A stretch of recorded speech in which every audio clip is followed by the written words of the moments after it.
وعلى آلك وأصحابك يا نور الله نویت سنت الاعتکاف۔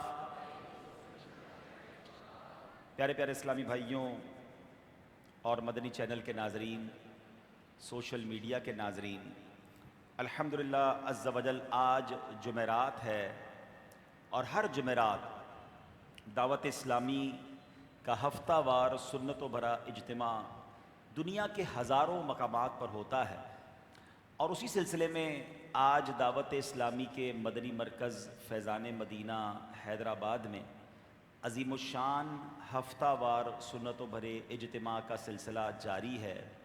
رب کریم ہم سب کا جمع ہونا اپنی بارگاہ میں قبول فرمائے، آج کے اجتماع کی برکتیں نصیب فرمائے۔ درود پاک پڑھنے کے بے شمار فضائل و برکات ہیں۔ 40 مبارک احادیث پر مشتمل ایک بہت ہی خوبصورت ایک رسالہ ہے، ایک بکلٹ ہے جو مکتبۃ المدینہ پر موجود ہے، اس کا نام ہے 40 اطار، قسط نمبر 2، سیکنڈ اس کا پارٹ ہے، دونوں پارٹ پڑھنے والے ہیں۔ دوسری قسط کے اس کے اندر حدیث پاک، جو دوسری حدیث پاک ہے، بڑی کمال کی ہے۔ نبی پاک علیہ الصلوۃ والسلام نے فرمایا صلو علی واجتہدوا فی الدعاء وقولوا اللہم صل علی محمد وعلی آل محمد۔ سرکار دو عالم علیہ الصلوۃ والسلام نے فرمایا مجھ پر درود پاک بھیجو اور دعا میں خوب کوشش کرو اور کہو اللہم صل علی محمد وعلی آل محمد صلی اللہ علیہ وسلم۔ اس حدیث پاک میں ہمیں درود پاک پڑھنے کا بھی حکم ملا اور دعا میں خوب کوشش کرنے کا بھی حکم ملا۔ اس سے اندازہ ہوتا ہے کہ دعا اور درود میں بڑا کمال کا کنیکشن ہے، بہت خوبصورت امتزاج ہے۔ مولا کائنات مولا علی کرم اللہ تعالی وجہ الکریم، سبحان اللہ، دعا کیا چیز ہے؟ آپ سے پوچھا گیا تو آپ فرماتے ہیں جب میرا جی چاہتا ہے اللہ مجھ سے بات کرے، اللہ مجھ سے کلام کرے تو میں قرآن پڑھنے لگ جاتا ہوں، اور جب جی چاہتا ہے میں اللہ سے بات کروں میں دعا کرنے لگ جاتا ہوں۔ تو دعا تو اللہ سے گفتگو کرنے کا طریقہ ہے۔ دنیا کے کسی مشہور آدمی سے بات کرنی ہو، کسی بڑے آدمی سے رابطہ کرنا ہو، کتنا مشکل ہے، بیزی ہے، ٹائم نہیں ہے، اپوائنٹمنٹ لینا پڑے گا۔ جتنا بڑا اس کا نام، جتنا مصروف، جتنا مشہور، اتنا رابطہ مشکل ہوتا چلا جاتا ہے۔ مگر جس نے ساری دنیا بنائی ہے، احکم الحاکمین ہے، اس سے بات کرنی ہو، اس سے کانٹیکٹ کرنا ہو، کوئی اپوائنٹمنٹ نہیں چاہیے۔ اچھا، دنیا کے بڑے آدمی سے بات کرنا ہو تو ٹائم لمٹ بھی ہوتی ہے، بھائی 5 منٹ موقع ملے گا، بڑی مشکل سے 2 منٹ ملیں گے بس۔ اور جس نے کائنات بنائی ہے، جو سب کا مالک ہے، کوئی ٹائم لمٹ نہیں ہے، جتنی بات کرنی ہے کرو۔ اچھا، پھر کسی ایسے بندے سے بات کرنی ہو جو ہماری زبان نہ سمجھتا ہو، تو پھر بیچ میں ایک ترجمہ کرنے والا بھی ہوتا ہے، مترجم، ٹرانسلیٹر۔ مگر میرے مالک سے بات کرنی ہو تو ٹرانسلیٹر بھی ریکوائرڈ نہیں ہے۔ آپ کی زبان سندھی ہے، اردو ہے، میمنی ہے، پنجابی ہے، عربی بولے، انگریزی بولے، جو زبان جانتا ہے، بلکہ مزے کی بات ہے بولنا ہی نہیں جانتا ہے۔ بغیر بولنے والے بھی تو لوگ ہوتے ہیں نا، جن کو ہم گونگا کہتے ہیں۔ ارے وہ رب ہے جو دل کی آواز بھی سن لیتا ہے، ہر بولی جانتا ہے، اور جتنی بات کرنی ہے اس سے کرو نا۔ لیکن افسوس یہ ہے بڑے آدمی سے ٹائم لینے کے چکر میں لگے رہتے ہیں، اور جس احکم الحاکمین کے دربار سے سارے مسئلے حل ہونے اس سے بات ہی نہیں کرتے۔ تو سبحان اللہ، دعا میں کوشش کرنی ہے، اور پھر درود پاک دعا کے ساتھ شامل کر لیا کریں۔ اول آخر درود پاک اگر دعا میں ہو جائے نا تو یہ دعا کی قبولیت کی بھی یوں سمجھیے کہ صورت بن جاتی ہے۔ حضرت عمر فاروق فرماتے ہیں دعا آسمان و زمین کے درمیان لٹکی رہتی ہے، معلق رہتی ہے، جب درود پاک پڑھا جائے تو اوپر کو پرواز کر جاتی ہے۔ علماء کرام کہتے ہیں کہ دعا کی مثال ایک پرندے جیسی ہے، اور اس پرندے کا سب سے اچھا مضبوط جو پر ہے نا، وہ پر درود پاک ہے۔ اسی کے ذریعے یہ دعا پرواز کرتی ہوئی اللہ کی بارگاہ میں پہنچتی ہے اور قبول ہو جاتی ہے۔ تو جس دعا میں درود نہ پڑھا جائے کوشش کیا کریں. آپ دیکھیں علماء کرام جب بھی دعا کراتے ہیں, امام صاحبان دعا کراتے ہیں, اجتماع میں دعا ہوتی ہے تو اس کے شروع میں بھی درود پاک پڑھا جاتا ہے اور آخر میں بھی درود پاک پڑھ کر گویا دعا کے ارد گرد درود پاک کی برکتیں ہوں گی. تو درود تو مقبول ہے, اول مقبول آخر مقبول, تو درمیان بھی اللہ کی رحمت سے مقبول ہو جائے گا, دعا قبول ہو جائے گی. اور آپ کو پتہ ہے آج رات جو ہے بالخصوص یہ جو دعوت اسلامی کا ویکلی اجتماع ہے نا, یہ بہت بڑی نعمت ہے. جمعرات کی جو رات ہے, روایتوں میں آتا ہے, ایک جملہ ہم بچپن سے سنتے آ رہے ہیں, جمعرات بھری مراد, سنا ہے نا, لیکن یہ روایتوں میں بھی مضمون ملتا ہے کہ جمعرات کی رات جو دعا مانگی جائے وہ دعا رد نہیں کی جاتی, وہ دعا قبول کر لی جاتی ہے, مراد بھر دی جاتی ہے. یہ بھری مراد ہے جمعرات. تو سبحان اللہ, اب اکیلے کیسے دعا مانگتے. اللہ سلامت رکھے دعوت اسلامی کے اس ماحول کو. ہر جمعرات پوری دنیا میں اجتماع ہوتا ہے, بس پابندی سے اجتماع میں آ جایا کریں. ہزاروں لوگ مل کر دعا کریں گے, پہلے بیان سنیں گے, پھر ذکر ہوگا, اور اس کے بعد جب ہاتھ اٹھیں گے تو پتہ نہیں کس کی آمین کے صدقے ہمارا بیڑا پار ہو جائے.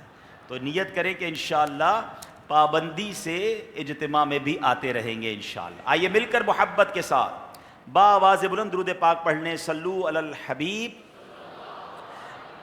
صلی اللہ تعالی علی محمد صلی اللہ علیہ وسلم. آج جس ٹاپک پر, جس موضوع پر ہم نے بات کرنی ہے, ماشاءاللہ ہم اب ان گھڑیوں میں داخل ہو گئے ہیں کہ 12ویں شریف یعنی میلاد کا مہینہ اختتام کی طرف ہے, اور انشاءاللہ غوث پاک کا مہینہ آنے والا ہے. عاشقان رسول اور عاشقان اولیاء کے مزے ہی مزے ہیں. 12ویں کا مہینہ گزارتے ہی 11ویں کا مہینہ شروع ہو جاتا ہے, فیضان کے دریا بہتے ہیں. تو آج سرکار دو عالم علیہ الصلوۃ والسلام کی سیرت کا ایک ایسا نرالا پہلو, یقیناً میرے آقا کو رب نے با کمال بنایا اور ایسا بنایا جیسا کسی کو نہیں بنایا. سرکار دو عالم علیہ الصلوۃ والسلام کی شان ایسی ہے کہ جس بھی پہلو میں غور کریں, پیارے آقا کے حسن کی بات کریں, نبی پاک کے اخلاق کی بات کریں, پیارے آقا کی سخاوت کی بات کریں, یا آپ کی طاقت کی بات کریں, آپ کے اختیارات کی بات کریں, یا جناب آپ کی نرمی, بردباری اور حلم کی بات کریں, کس موضوع پہ بھی بات کریں, عقل حیران ہو جاتی ہے کہ اللہ نے اپنے حبیب کو کیسا شاندار بنایا. ایسے ہی نہیں, اعلیٰ حضرت نے لکھا سب سے اولا و اعلیٰ, سب سے بالا و اعلیٰ, اپنے مولا کا پیارا, دونوں عالم کا دولا, سارے اچھوں سے اچھا سمجھیے جسے, ہے اس اچھے سے اچھا, سارے اونچوں سے اونچا سمجھیے جسے, ہے اس اونچے سے اونچا. خلق, خلق کس کو کہتے ہیں؟ ہم عام لوگ, مخلوق. ہم سے افضل کون ہے؟ اولیاء. اولیاء سے افضل کون ہے؟ رسول ہیں. اعلیٰ حضرت کہتے ہیں خلق سے اولیاء, اولیاء سے رسول, اور رسولوں سے اعلیٰ. ایسے آقا ہے. تو آج جس موضوع کی طرف توجہ ہے, آج یقین کریں انشاءاللہ اگر غور سے سنیں گے تو بالخصوص مبلغین دعوت اسلامی, ماشاءاللہ طلباء بھی بیٹھے ہیں, والدین اگر مجھے سن رہے ہیں, استاد مجھے سن رہے ہیں, بزنس میں وہ کام کرنے والے جو لوگوں کو لیڈ کرتے ہیں, ہر کسی کے لیے آج کا ٹاپک جو ہے وہ بڑے کمال کا ٹاپک ہے. وہ موضوع کیا ہے میں آپ کو بتاتا ہوں. پہلے مسلم شریف کی ایک حدیث سنیے. حضرت معاویہ بن حکم سلمی رضی اللہ تعالیٰ عنہ, یہ اس حدیث کے راوی ہیں. ان کے ساتھ ایک مرتبہ ایک واقعہ پیش آیا. وہ اپنا واقعہ خود بیان کرتے ہیں. واقعے کا پس منظر یہ ہے کہ اسلام کے جو احکام ہیں نا وہ بتدریج آئے, یعنی ایک ایک کر کے اسلامی احکام آتے رہے. تو شروع میں بہت ساری چیزوں کی اجازت تھی جو بعد میں منع کر دی گئی. تو پہلے نماز میں باتیں کرنے کی اجازت تھی, بعد میں یہ حکم آیا کہ نماز میں باتیں نہیں کر سکتے. اب ہوا یہ کہ جو نیا حکم آیا کہ نماز میں باتیں نہیں کر سکتے, وہ حضرت حکم سلمی رضی اللہ عنہ کو اس کا علم نہیں ہوا, کیونکہ نبی پاک اپنی مجلس میں بیان کرتے تھے, وہ نہیں آئے ہوں گے. انٹرنیٹ کا, سوشل میڈیا کا زمانہ تو ہے نہیں کہ جناب ایک خبر پورے ملک میں پھیل جائے, تو ان کو پتہ نہیں تھا. تو وہ نماز پڑھنے آئے. کہتے میں مسجد نبوی میں آیا تو جماعت ہو رہی تھی, سرکار دو عالم علیہ الصلوۃ والسلام امامت فرما رہے تھے, تو میں بھی نماز میں پیارے آقا علیہ الصلوۃ والسلام کے پیچھے کھڑا ہو گیا. اب کہتے جب میں نماز پڑھنے لگا تو ایک شخص کو چھینک آئی. اب ان کے ذہن میں تو یہی تھا کہ نماز میں باتیں کر سکتے ہیں. تو اس شخص کو چھینک آئی تو کہتے میں نے کہہ دیا نماز میں یرحمک اللہ. حکم یہ ہے کہ جب کسی کو چھینک آئے وہ الحمدللہ کہے, تو جس نے سنا وہ کیا کہے گا؟ یرحمک اللہ. کہتے میں نے کہہ دیا یرحمک اللہ. اس کے معنی کیا؟ اللہ پاک تجھ پر رحم فرمائے. بس میرے کہنے کی دیر تھی کہ جو صحابہ ساتھ تھے وہ مجھے تیز نگاہوں سے دیکھنے لگے کہ نماز میں کیا کہہ رہا ہے. اچھا ان کو پتہ نہیں ہے, تو نماز میں صحابہ سے پوچھ رہے ہیں آپ سب مجھے اس طرح کیوں دیکھ رہے ہیں. نماز میں مزید بات کرنے لگے کہ آپ سب مجھے اتنی تیز نگاہوں سے کیوں دیکھ رہے ہیں. اچھا صحابہ جواب اس لیے نہیں دے رہے کہ نماز میں بات کرنا منع ہو گیا تھا.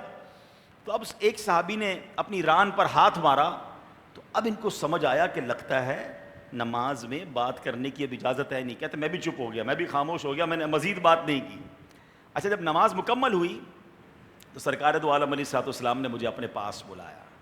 اب ذرا غور کیجئے گا, ایک صحابی رسول ہیں, نماز میں گفتگو کرنے کا حکم بنا ہو گیا ہے, انہوں نے باتیں کر لی ہیں نماز میں, مگر اب نبی پاک علیہ الصلوۃ والسلام جو کہ معلم کائنات ہیں, پوری دنیا کو سکھانے والے ہیں, آپ علیہ الصلوۃ والسلام نے اپنے پاس بلایا اور کہتے میرے آقا پر میرے ماں باپ قربان, آپ نے کس طرح تربیت فرمائی, ایسا تربیت کرنے والا, ایسا معلم میں نے کبھی نہیں دیکھا.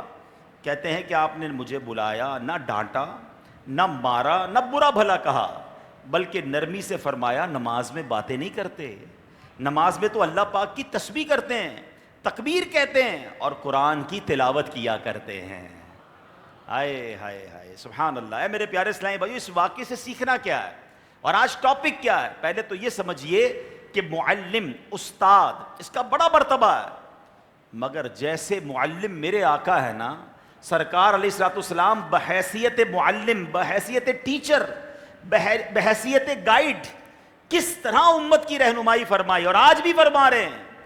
کب سے فرما رہے ہیں یہ بھی آپ سنیں گے, مگر نبی پاک کا جو یہ وصف ہے نا کہ آپ نے کس طرح صحابہ کی تربیت کی, کس طرح ان کو سبحان اللہ زمانے میں رہنے کے تقاضے سکھائے اور آخرت کی تیاری کروائی, یہ نبی پاک کا خاصہ ہے. آج کا بیان ہر اس شخص نے سننا ہے جس نے دین کا کام کرنا ہے, جس نے لوگوں کی تربیت کرنی ہے. والدین سنیں, بڑے بھائی سنیں, آفیسز اور اپنے انسٹیٹیوٹس کو چلانے والے سنیں, جنہوں نے کہیں بھی کسی کی تربیت کرنی ہے. آئیے آج نبی پاک کے اس وصف سے فیضان لیتے ہیں کہ ایک ایسی شخصیت جب ایسے دور میں آئے کہ جب جہالت کا اندھیرا تھا, جہالت کا عالم یہ تھا کہ لوگ زندہ بچیوں کو درگور کر دیا کرتے تھے, ہر وقت لڑنے مارنے کے لیے تیار رہتے تھے, خون کی ندیاں بہا دیتے تھے. معاذ اللہ, کعبے کا بغیر کپڑوں کے طواف کرنے والی قوم ہے, 360 بت کعبے میں رکھے ہوئے ہیں جہاں بت پرستی ہے, کوئی جناب آگ کی پوجا کر رہا ہے, کوئی ستاروں کی پوجا کر رہا ہے. ایسے جہالت کے دور میں نبی پاک آتے ہیں اور اس قوم کی تربیت کیسی فرماتے ہیں کہ ان کو سارے زمانے کا رہنما بنا دیتے ہیں, ان کو کیسا مرتبہ عطا ہو جاتا ہے. تو ایسا کیا تھا نبی پاک کے انداز میں, وہ میں نے اور آپ نے آج سیکھنا ہے. تو پہلی بات کیا ملی کہ نرمی سے سمجھانا ہے, حکمت سے سمجھانا ہے, ڈانٹ کر, جھڑک کر, برا بھلا کہہ کر جو سمجھانے کی کوشش کرتے ہیں نا, اس سے انسان نہیں سمجھتا ہے. افسوس ہمارے ہاں اس سنت مبارک کو چھوڑ دیا گیا. کون سی سنت؟ اس حدیث سے کیا معلوم ہوا کہ سمجھانے میں نرمی اختیار کرنا یہ سرکار دو عالم صلی اللہ علیہ وسلم کی سنت مبارکہ ہے. اور آج کیا حال ہے کہ آج پتہ کیا ہوتا ہے, جو لوگ سمجھانے والے لوگ ہوتے ہیں نا, عموماً نگران ہو گئے, ٹیچر ہو گئے, بعض اوقات مسجد کے امام بھی یہ کہتے نظر آتے ہیں, والدین بھی یہ کہتے نظر آتے ہیں, یار ہماری کوئی سنتا ہی نہیں ہے, ہماری بات پر لوگ توجہ نہیں دیتے ہیں, سمجھاتا ہوں مانتے ہی نہیں ہیں. چیک یہ کرنا ہوگا کہ جناب آپ سمجھاتے کیسے ہیں, آپ کے سمجھانے کا انداز کیسا ہے. اس بات کو اس طرح سمجھیے گا کہ اگر کسی کو کسی مٹکے کے اندر, کسی برتن کے اندر پانی بھرنا ہے, پہلے ہی اس میں سوراخ کر دے تو بتاؤ پھر پانی بھرا جائے گا کہ نہیں بھرا جائے گا؟ وہ بھرتا رہے گا, وہ نکلتا رہے گا, وہ بھرتا رہے گا, وہ نکلتا, کیونکہ آپ نے پہلے ہی اس میں سوراخ کر دیتے ہیں.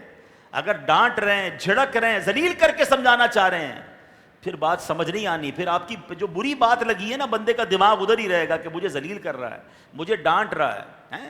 یہ ایسے ہی ہے کہ ایک بندہ جو ہے کہیں جا رہا تھا, تو اس کے سر پر چوڑیاں تھیں کانچ کی. حیدرآباد کی تو ویسے بھی چوڑیاں مشہور ہیں, ٹھیک ہے, تو کانچ کی چوڑیاں تھیں اور وہ لے کر کہیں جا رہا تھا.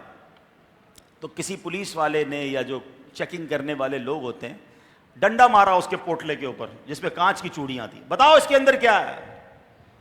تو کہتا ہے حضرت تھوڑی دیر پہلے تو چوڑیاں تھیں, اب کچھ بھی نہیں ہے. ڈنڈا مار کے آپ پوچھ رہے ہیں اس کے اندر کیا ہے؟ ختم ہو گئی, جو چیز تھی وہ تو پوری ہو گئی. تو ہم میں سے کچھ لوگ یہی غلطی کرتے ہیں. یاد رکھیے, چھوٹا بچہ غلطی کر دے لوگ اسے ڈانٹنا شروع کر دیتے. بچے کو کیا پتا یہ غلط ہے؟ جتنی چھوٹی عمر کا بچہ اگر غلط کر رہا ہے تو ڈانٹ کے نہیں سمجھایا جاتا. 8-10 سال کا بچہ مسجد میں آئے, شرارت کرتا ہے, بچہ ہے نا, اب لوگ اس کو کبھی ایسا ڈانٹتے ہیں, بعض اوقات اس کو اتنا جھڑکتے ہیں یا تھپڑ مار دیتے ہیں کہ پھر وہ مسجد کا رخ نہیں کرتا ہوگا, کہتا ہوگا مسجد والے لوگ اچھے نہیں ہیں. ہمیں یقیناً بچوں کو شرارت سے روکنا ہے, یہ کام ماں باپ کا ہے کہ تربیت کر کے لائیں. لیکن اگر آنے کے بعد بچہ شرارت کر رہا ہے, یار ہم جتنے یہاں موجود ہیں کیا ہم نے 8-10 سال کی عمر میں شرارتیں نہیں کی ہیں؟ ہم نے کیا ساری کام بچپن سے اچھے کرنے شروع کر, تربیت ہوتی گئی. میں ابھی کل پرسوں کہیں کسی کے ساتھ بیٹھا تھا, میں نے کہا یار ہم اپنی پوزیشن 10 سال پہلے کی دیکھ لینا, بچپن کی چھوڑیں. 10 سال پہلے ہم جیسے تھے, اگر آج وہی باتیں ہم سنیں تو ہمیں لگے گا یار میں کیا باتیں کرتا تھا, اتنی اممیچیور باتیں تھی, ایسی بچکانہ باتیں کرتا تھا. 10-15 سال گزرتے ہیں, انسان کی زندگی میں فرق آتا ہے, وہ تجربات سے سیکھتا ہے. ابھی تو وہ بچے ہیں, مگر مسجد میں جناب بعض اوقات سارا غصہ بچوں پہ اتار دیا جاتا ہے. یہ نہ کریں, انہیں حوصلہ افزائی کریں, پیار سے بٹھائیں تاکہ یہ بچے آتے رہیں. بلکہ میں نے تو اب یہ دیکھا ہے کہ مسجدوں میں اب جمعے کے اندر بھی بچے نہیں آتے. میں نہیں کہتا بہت ہی چھوٹے بچوں کو لائیں, وہ پیمپر پہننے والے بچوں کو نہیں, مگر 8, 9, 10, 11, 12 سال کے بچوں نے بھی آنا چھوڑ دیا. ایک تو موبائل آ گیا, بچہ کہتا بھائی میں نے آنا نہیں, ابو بھی کہتے چلو جان چھوٹی. ارے بچوں کو مسجدوں میں اجتماع میں اپنے ساتھ تو لائیں, کم از کم اس ایج کے بچوں کو جو ٹین ایج کہلاتی ہے. آج یہ آئیں گے نہیں تو انہیں پتہ کیسے چلے گا کہ دینی محفل کیا ہوتی ہے, مسجد کا نظام کیا ہوتا ہے. اور پھر ایک وقت آتا ہے کہ وہ بالغ ہو کر بھی مسجدوں میں نہیں آتے کیونکہ عادت ختم ہو گئی.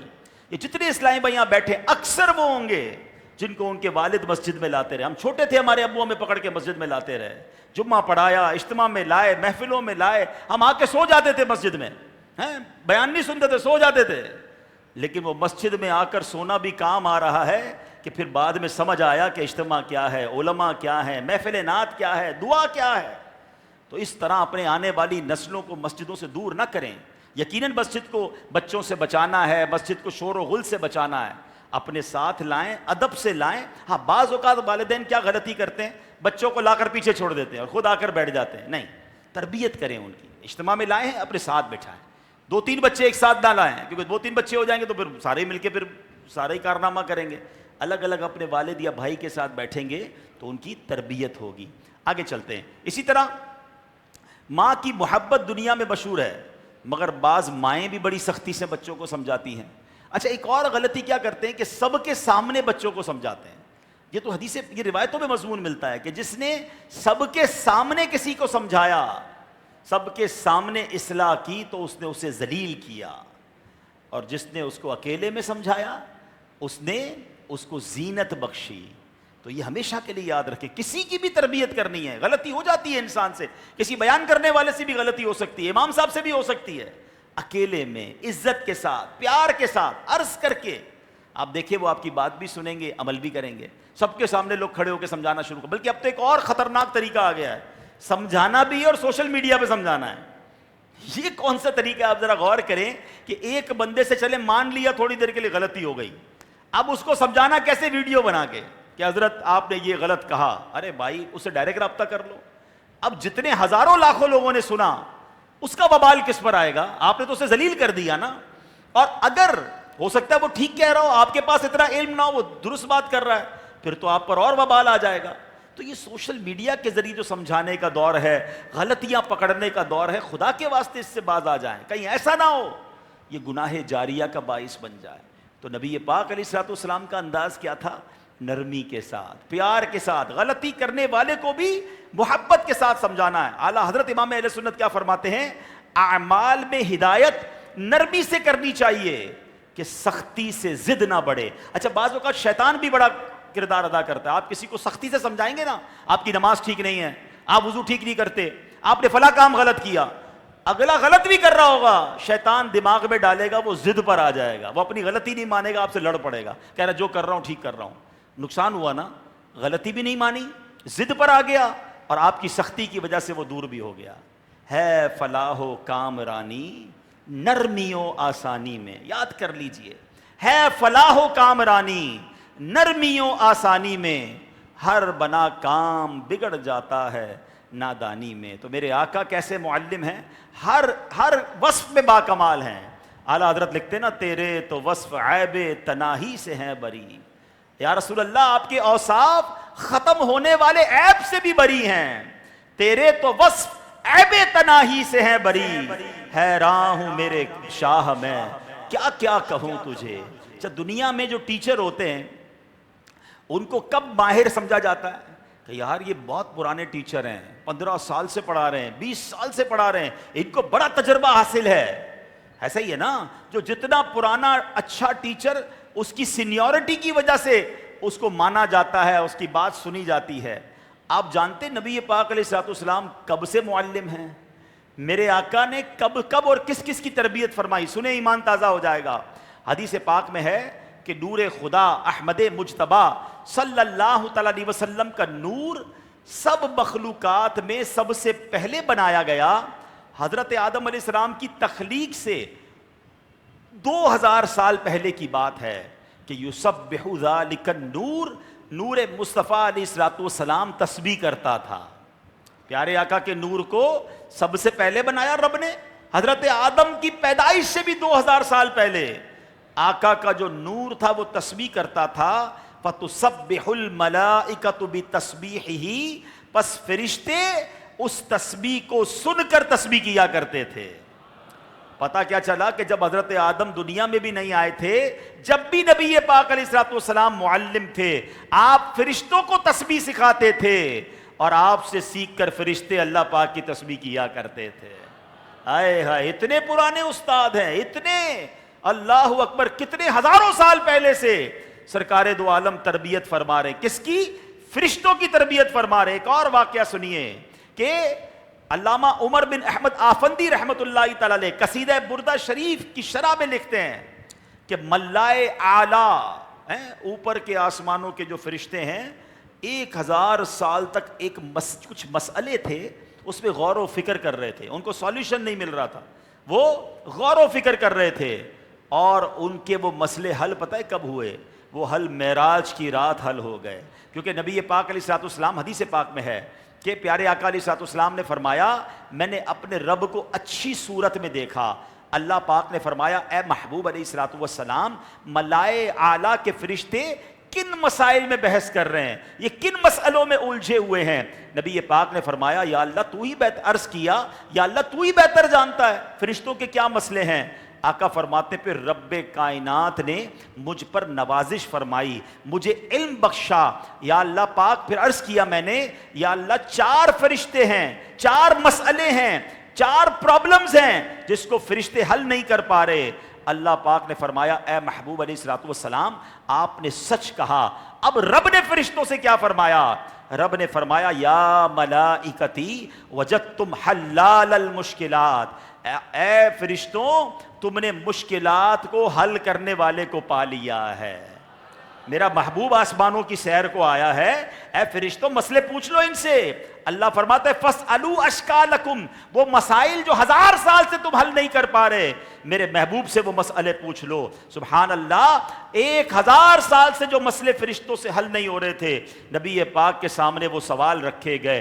فرشتے پھر سوال کرتے جاتے، پیارے آقا نے ان کے جواب عطا فرمائے، ان کے مسائل کو حل فرما دیا. اللہ اکبر، پتہ چلا کہ میرے آقا کی تسبیح سن کر فرشتے تسبیح کر رہے ہیں، اور علم حاصل کرنے کے لیے فرشتے دربار رسالت میں حاضری دے رہے ہیں. تو آقا فرشتوں کے بھی آقا ہیں، ان کی تربیت فرمانے والے بھی ہیں. یہ کیسے معلم کائنات ہیں کہ سب کو تعلیم دے رہے ہیں. سبحان اللہ. اب آؤ، میرے آقا نے نبیوں کو کیسے فیض پہنچایا. آئے تو آخر میں ہیں ہیں, جو انبیاء پہلے گزرے ہیں, سنو ان پر فیضان کیسا جاری ہے. بڑی مشہور حدیث پاک ہے, نبی پاک علیہ الصلوۃ والسلام کی خدمت میں سوال ہوا, متا وجبت لکن نبوہ, متا وجبت لکن نبوہ, یعنی یا رسول اللہ آپ کو نبوت کا تاج کب عطا کیا گیا؟ آقا نے فرمایا وَآدَمُ بَيْنَ الرُّوحِ وَالْجَسَدِ, میں اس وقت بھی نبی تھا جب حضرت آدم روح اور جسم کے درمیان تھے, اس سے پہلے ہی مجھے نبوت کا تاج عطا کر دیا گیا تھا. یہ بڑی کمال کی بات ہے. حضرت آدم دنیا میں آئے نہیں ہیں اور آقا کو نبوت کا تاج عطا کر دیا گیا ہے. اب ذرا غور کیجئے کہ پھر نبی پاک کی عمر مبارک کتنی ہے, آپ کا نور کب تخلیق کیا گیا. ایک بار نبی پاک علیہ الصلوۃ والسلام نے جبریل امین سے سوال کیا, اے جبریل تمہاری عمر کتنی ہے؟ غور کیجئے گا, جبریل امین وہ فرشتے ہیں کہ جو سارے نبیوں کے صحابی ہیں. یاد رکھیے, حضرت آدم سے لے کر جناب رسول اللہ صلی اللہ تعالی علیہ وسلم کو سب کو انہوں نے دیکھا ہے, سب کی بارگاہ میں حاضری دی ہے. کتنی عمر ہوگی؟ آقا نے سوال کیا, اے جبریل تمہاری عمر کتنی ہے؟ اچھا, اب یہاں میں دنیا کی ایک مثال دیتا ہوں. اگر کوئی بہت بڑی عمر کے 90-100 سال کے بزرگ مل جائے نا, اب کبھی ان سے عمر پوچھیں تو نارملی اس اتنی بڑی عمر کے بزرگوں کو ڈیٹ آف برتھ یاد نہیں ہوتی. وہ پتہ کیا کہتے ہیں کہ جب پاکستان بنا تھا نا تو میں اتنے سال کا تھا, یا فلاں واقعہ ہوا تھا نا اس کے بعد میں پیدا ہوا تھا. وہ نارملی اپنی عمر کسی واقعے سے جوڑ کر بتاتے ہیں, کیونکہ اس زمانے میں برتھ سرٹیفکیٹ اور نارملی اس طرح کے کاغذات نہیں ہوتے تھے. اچھا, جبریل امین سے سوال کیا نبی پاک نے, اے جبریل تمہاری عمر بتاؤ. کہتے ہیں یا رسول اللہ عمر تو نہیں پتا کتنی ہے, آسمان پر ایک ستارہ چمکتا ہے جو ہر 70,000 سال بعد چمکتا ہے. آفٹر ایوری 70,000 years وہ ستارہ بلنک ہوتا ہے, وہ چمکتا ہے. یا رسول اللہ میں نے وہ ستارہ 70,000 بار دیکھا ہے. اگر کیلکولیٹر ہونا تو کبھی ٹرائی کرنا, 70,000 ملٹیپلائی بائی 70,000 جواب دے جائے گا آپ کا کیلکولیٹر, مشکل ہے اس کا جواب دے. کہتے میں نے 70,000 بار اس ستارے کو چمکتے دیکھا ہے. مزہ آیا نا سن کر؟ اب اگلا جملہ اس سے زیادہ خوبصورت ہے. میرے آقا فرماتے اے جبرائیل وہ چمکنے والا ستارہ میں ہی ہوں. اے جبرائیل تمہارے نبی کے نور کو اللہ نے سب سے پہلے پیدا فرمایا ہے.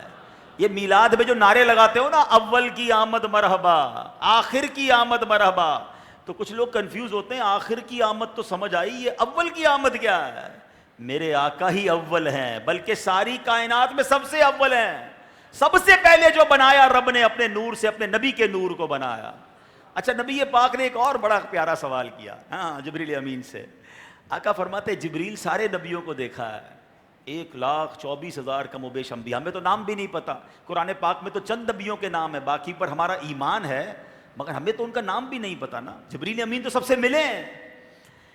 تو پیارے آقا نے سوال کیا, جبریل تم نے سارے نبیوں کو دیکھا ہے, ساری دنیا دیکھی ہے, کوئی مجھ سا بھی دیکھا ہے, کوئی میرے جیسا بھی دیکھا ہے؟ اب دوبارہ دنیا کی ایک مثال, کوئی بندہ ساری دنیا گھومے, کوئی ایسا مل جائے آپ کو کہ جس نے ساری دنیا دیکھی ہو, دنیا کے بہت سارے ملک دیکھے ہوں, تو عموماً لوگ اس سے سوال کرتے ہیں یار آپ نے تو آلموسٹ دنیا دیکھی ہے, بتائیے سب سے اچھی جگہ کون سی لگی, سب سے پیاری جگہ کون سی؟ لوگ پوچھتے ہیں نا.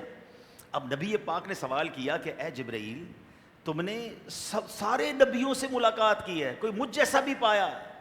آئے ہائے, جبریل امین کا جواب سننا ہے. ایسا کرتے ہیں جواب جبریل امین کا اور انداز اعلیٰ حضرت کا. بریلی کے تاجدار نے یہ جواب اپنے شعر میں لکھا ہے. اعلیٰ حضرت کہتے ہیں یہی بولے سدرا والے چمنے جہاں کے تھالے. سدرا والے کون؟ جبریل امین کہاں رہتے ہیں؟ سدرۃ المنتہا. سدرۃ المنتہا پتہ ہے کتنا دور ہے؟ 7 آسمان کے بھی اوپر ہے. 1000 years, ہزاروں سال کا راستہ ہے سدرۃ المنتہا پہنچنے کے لیے. تو اعلیٰ حضرت کہتے ہیں یہی بولے سدرا والے چمنے جہاں کے تھالے, یعنی ساری دنیا دیکھی, سبھی میں نے چھان ڈالے, آقا تیرے پائے کا نہ پایا, تجھے یک نے یک بنایا, رب عز و جل نے آپ جیسا کوئی نہ بنایا. تو ایسے میرے آقا ہیں. اور سنو, وہ نبی پاک علیہ الصلوۃ والسلام فرماتے ہیں کہ جب اللہ کریم نے, میں اس وقت بھی نبی تھا جب حضرت آدم اپنی روح اور جسم کے درمیان ہیں. اور پھر نبی پاک فرماتے ہیں, اس حدیث کی شرح علماء کرام نے یہ لکھی کہ آقا آئے تو نہیں تھے, عالم ارواح میں تشریف فرما تھے, اس وقت بھی روحانی طور پر انبیاء کرام کو فیض پہنچا رہے تھے. سبحان اللہ. اس کا مطلب یہ ہوا کہ 1,24,000 کم و بیش جو پیمبر دنیا میں آئے, ان سب پر نبی پاک کا فیضان جاری تھا.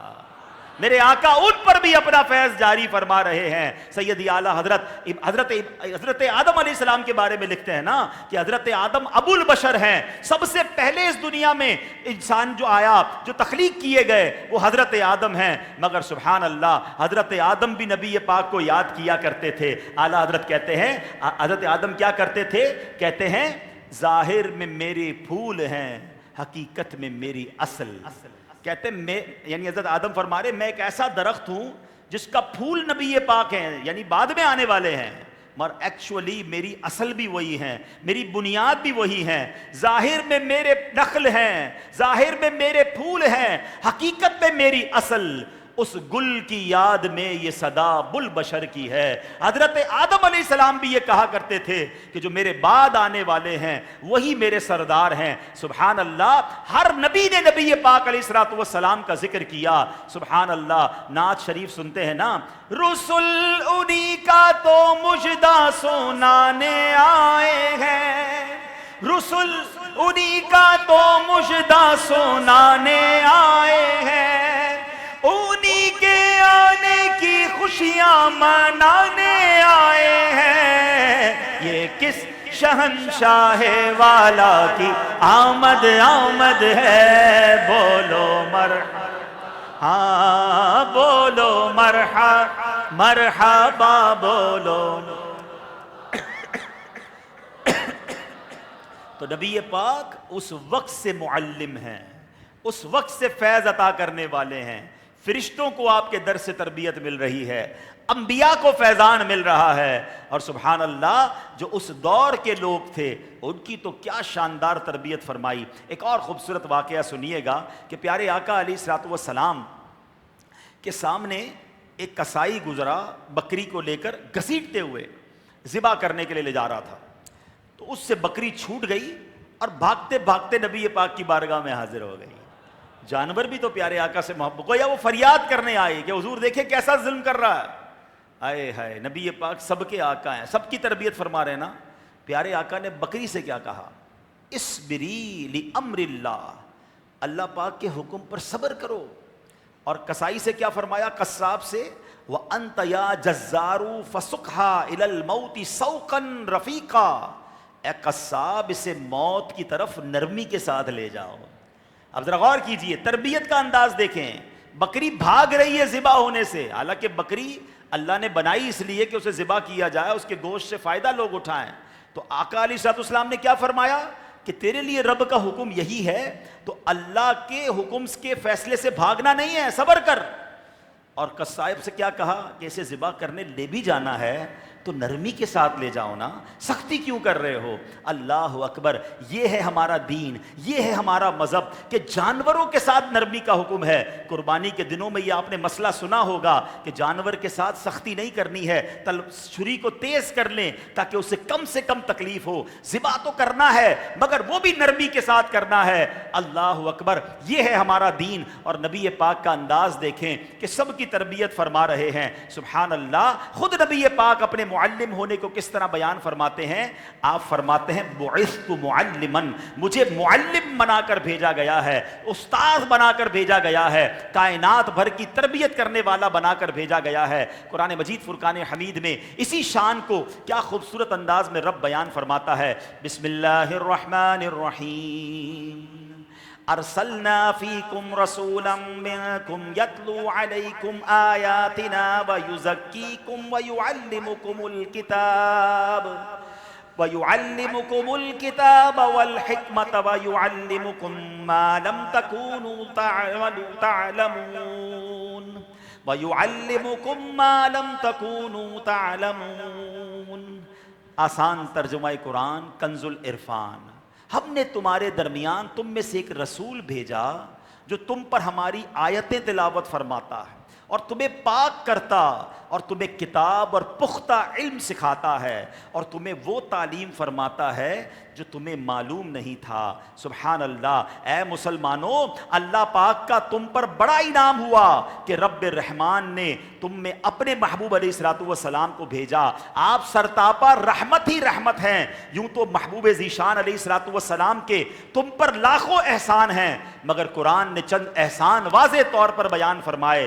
نمبر ایک تو وہ تم تک رب کی آیتیں پہنچاتے ہیں، تمہیں آیتیں پڑھ کر سناتے ہیں، پڑھنا سکھاتے ہیں، تمہارے الفاظ صحیح کراتے ہیں اور تلاوت کے آداب بھی بتاتے ہیں۔ اس کے ساتھ وہ تمہیں برے عقیدوں سے، برے اخلاق سے، بری عادات سے، غرض ظاہری اور باطنی بیماریوں سے پاک کرتے ہیں۔ وہ تمہیں قرآن کریم کے راز بھی سمجھاتے ہیں اور تمہیں دین و دنیا کی سب باتیں بتاتے ہیں جن سے تم بے خبر تھے۔ سبحان اللہ۔ تو پتہ چلا پیارے آقا کا دنیا میں تشریف لانے کا ایک مقصد دنیا کی تربیت ہے، ہم سب کی تربیت ہے، ہمیں اچھی باتیں بتانا ہے، نور قرآن بتانا ہے۔ اور سبحان اللہ، میرے آقا علیہ الصلوۃ والسلام کی شان کریمی کیسی ہے کہ نبی پاک علیہ الصلوۃ والسلام جب تشریف لائے تو زمانے کے رنگ کو بدل دیا۔ وہ دانائے سبل، ختم رسل، مولائے کل، جس نے غبار راہ کو بخشا، فروغ وادی سینا۔ ذرا غور تو کیجئے وہ کیسا دور تھا جس میں نبی پاک تشریف لائے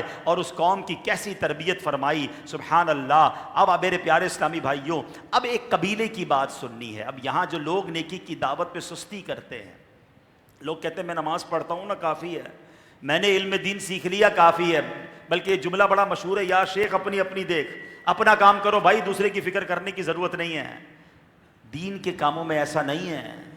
امر بالمعروف و نہی عن المنکر، یعنی نیکی کی دعوت دینا اور برائی سے روکنا، یہ ہم سب کے لیے ضروری ہے۔ اب ذرا واقعہ سنیے گا۔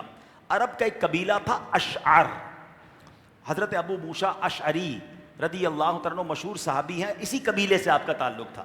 اچھا، اس قبیلے میں بڑے بڑے عالم تھے، فقیہ تھے، قرآن کا علم جاننے والے لوگ تھے۔ ان کے پڑوس میں ایک قبیلہ تھا جس میں عالم نہیں تھے، اور اشعر قبیلے والے جا کر ان کو دین سکھاتے بھی نہیں تھے، وہ ان سے سیکھتے بھی نہیں تھے۔ یعنی دونوں قبیلوں کی کوئی توجہ نہیں تھی کہ سیکھنے سکھانے والا کوئی کام کرے۔ ایک طرف بہت سارے علماء ہیں، برابر میں پڑوس میں قبیلہ ہے، نہ ان کو سیکھنے کا شوق نہ انہیں سکھانے کا شوق۔ پیارے آقا علیہ الصلوۃ والسلام ممبر پر تشریف لائے اور اللہ پاک کی حمد و ثنا بیان کی، پھر فرمایا ما بال اقوام لا یفقہون جیرانہم ولا یعلمونہم ولا یعظونہم ولا یأمرونہم ولا ینہونہم۔ اس قوم کو کیا ہو گیا کہ یہ اپنے پڑوسیوں کو دین کی علم نہیں سکھاتے، فقاہت نہیں سکھاتے، علم دین نہیں سکھاتے، انہیں نصیحت نہیں کرتے، انہیں نیکی کا حکم نہیں دیتے، انہیں برائی سے منع نہیں کرتے۔ وما بال اقوام لا يتعلمون من جیرانہم ولا يتفقہون ولا يتعظون۔ اور دوسری قوم کو کیا ہو گیا ہے کہ وہ اپنے پڑوسیوں سے علم دین نہیں سیکھتے، دین کی سمجھ نہیں لیتے، ان سے نصیحت نہیں لیتے۔ پھر آپ علیہ الصلوۃ والسلام نے جلال کے ساتھ فرمایا، اب غور کیجئے گا، اب رحمت للعالمین ہیں، نارملی نبی پاک اس طرح کے جملے نہیں فرمایا کرتے، مگر جلال کے عالم میں فرمایا خدا کی قسم، یا تو یہ لوگ پڑوسیوں کو علم دین سکھائیں گے، انہیں دین سمجھائیں گے، انہیں نصیحت کریں گے، نیکی کا حکم دیں گے یا برائی سے منع کریں گے۔ ان کے پڑوسی ان سے علم دین سیکھیں گے، دین سمجھیں گے، نصیحت لیں گے، اولا اگر ایسا نہیں کریں گے تو میں سخت صدا دے کر ان کا علاج کروں گا۔ اللہ کے حبیب معاف کرنے والے، درگزر کرنے والے ہیں، مگر اس معاملے میں کس قدر یہ سخت بات ہے، کیسی تربیت والی بات ہے کہ پھر سخت سزا دے کر تمہارا علاج کیا جائے گا۔ اب یہاں ہم سب کے لیے بڑی بڑی عبرت کی بات ہے، ہمارے شہروں میں علماء موجود ہیں، دیندار لوگ موجود ہیں، کہ ہم جاتے ہیں ان کے پاس علم سیکھنے کے لیے، کہ ہم ٹائم نکالتے ہیں؟ اور پھر وہ مبلغین، وہ اسلامی بھائی جن کو اللہ نے قرآن کا علم دیا، جو بیان کر سکتے ہیں، جو درس دے سکتے ہیں، جو نیکی کی دعوت دے سکتے ہیں، جو مدرسوں میں طلباء پڑھ رہے ہیں۔ میں اپنے طلباء سے بھی بات کرنا چاہوں گا، کہتے بھائی ہم پڑھائی کر لیں گے، نیکی کی دعوت بعد میں دے دیں گے، پہلے پڑھائی پر توجہ تو بعد میں۔ ارے اللہ کے بندوں، اگر اللہ نے علم دیا جا کے سکھانا ہے، کہیں ایسا نہ ہو کہ ہم پر یہ وبال آ جائے کہ تمہارے پاس علم تھا اور لوگ جاہل تھے، لوگ دین سے دور تھے اور تم ان کے پاس نہیں گئے۔ اللہ سلامت رکھے میرے پیر و مرشد کو، کیا کمال کی ہستی ہیں، کتنی پیاری مثال دیا کرتے ہیں۔ فرماتے کچھ لوگ کنواں ہوتے ہیں۔ کنواں کیا ہے؟ کنویں کے پاس جاؤ، ڈول ڈالو، پھر پانی نکالو، پیاس لگی ہے خود جانا پڑتا ہے کنویں کے پاس۔ فرماتے دعوت اسلامی والوں کو کنواں نہیں بننا ہے، دعوت اسلامی والوں کو بارش بننا ہے۔ بارش کے پاس جانا نہیں پڑتا، بادل آ کر خود برستا ہے۔ فرمایا نیکی کی دعوت دینی ہے، دنیا بھر میں جا کر دینی ہے، کریا کریا گاؤں گاؤں جا کر دینی ہے۔ لوگ مسجد میں نہیں آتے تو مسجد میں انتظار نہ کرو، گلیوں میں نکل جاؤ، نیکی کی دعوت دینی ہے، دکانوں پر جانا ہے، گھروں پر جانا ہے، سب کو مسجد کی دعوت دینی ہے۔ اگر مسجد میں نہیں آتے چوک پر کھڑے ہو کے انہیں دین سکھانا ہے۔ اللہ اکبر، اگر اس شہر کے لوگ دوسرے شہر کے لوگ قریب نہیں آ رہے، مدنی قافلوں میں جانا ہے، چھوٹے چھوٹے گاؤں گوٹھوں میں چلے جاؤ۔ سبحان اللہ، یہ حدیث یاد رکھیے گا، آقا فرماتے ہیں اگر جو لوگ دین جانتے ہیں دوسروں کو نہیں سکھائیں گے، نہیں سمجھائیں گے، نیکی کی دعوت نہیں دیں گے، برائی سے منع نہیں کریں گے تو سخت سزا دے کر ان کا علاج کروں گا۔ اور پھر ان کو بھی سمجھایا کہ جو لوگ سیکھتے نہیں ہیں ان کے پاس موقع ہیں۔ اب یہاں دونوں طرف کے لوگوں سے میں گزارش کروں گا، اے نبی پاک سے محبت کرنے والوں، آج آپ کے پاس دعوت اسلامی جیسی نعمت موجود ہے۔ دعوت اسلامی نے دنیا بھر میں اپنے مراکز بنا دیے، مساجد بنائیں، تقریباً ہر دعوت اسلامی والوں کی مسجد میں درس ہوتا ہے،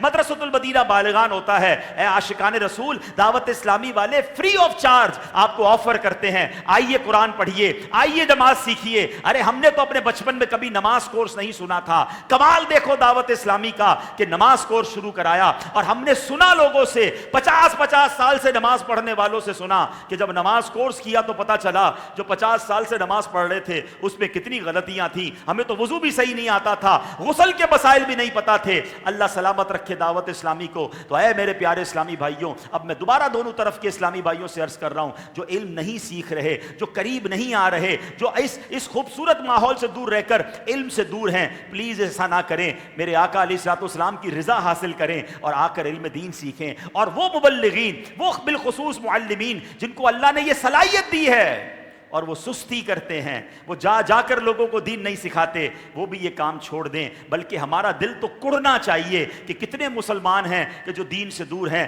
لاکھوں کروڑوں مسلمان ہیں جو مسجدوں سے دور ہیں، جو نماز نہیں پڑھ رہے۔